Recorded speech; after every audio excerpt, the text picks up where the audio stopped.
Pirita jõekäärus on tunda värskelt niidetud heinalõhna. Suvi veel kestab ja niitmistöödki pole veel lõppenud.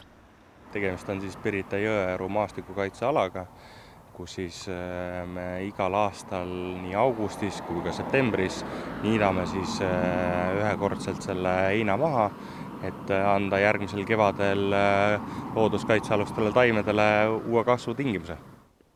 See, et esimene niitmine toimub augustis, on teadlik valik.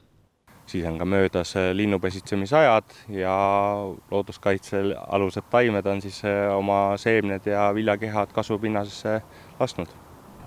Kui suure territooriumiga üldse tegemist on? Tegemist on ligikaudu 25 hektaril.